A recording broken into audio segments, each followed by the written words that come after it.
Samarkand is the same age as ancient Rome. The city has witnessed the invading forces of Alexander the Great and Genghis Khan. But like the phoenix rising from the ashes, this city always rose again. Samarkand is the second largest city in Uzbekistan and is more than 2,700 years old. Founded in 700 BC by the Sogdians, it has been the capital of several different empires. Some scholars say its name means rich city, others a place where people meet, and in Persian it's known as the Stone City. Samarkand has always played one of the most important roles in the Silk Road's many routes because of its favourable geographic location in the heart of the Silk Road.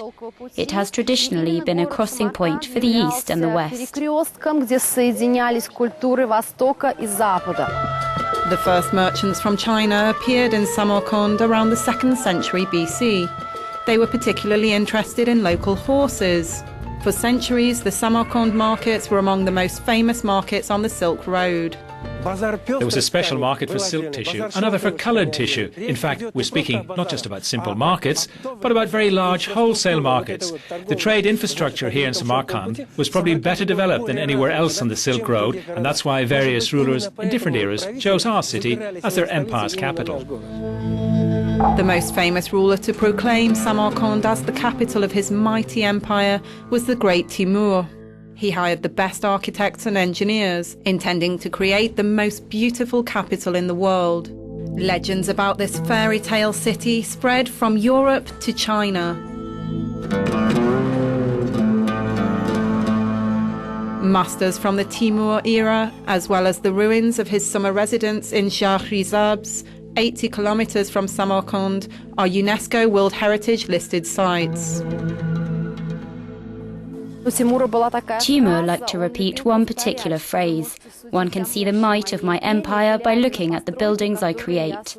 The reason Samarkand looks the way it does today is mostly thanks to Timur and his successors. Located in the heart of modern Samarkand, this madrasa is part of the heritage established by Timur's grandson, Ulugh Beg. He was a scholar himself and created one of the most advanced educational institutions of his time in this region. Another wonder left by Ulugh Beg is his observatory, which he constructed on one of the Samarkand hills. Only the underground part of the giant sextant has been preserved. With the help of this instrument, Ulugh Beg calculated how the planets move every year, the length of a year, and the distance between 1,018 different stars. It's dawn and the stars can still be seen in the sky when the Siab market opens. Established in the days of the Silk Road, the market sells the local flatbread, a real treasure. Legend has it that the great Timur once asked for the bread during a journey far from home, but the taste wasn't the same. The cook was granted a pardon because one major ingredient was lacking: the air of Samarkand. This flatbread can only be cooked here. People travel from other cities especially to buy it. They even come from Tashkent. It wouldn't be possible to make this bread in other cities. A thread of silk still connects modern Samarkand to the time of the Silk Road. This fabric, produced in the region, is used to create handmade carpets. It takes months or sometimes years to make one silk masterpiece, which can then be preserved for centuries. Every carpet carries a history, and some of the patterns have existed since the times of the Silk Road. The El Morosi Theatre offers another way to really feel the city's history. Their historic fashion show presents costumes from different eras in Samarkand's past. Designers used archaeological discoveries as inspiration for their designs.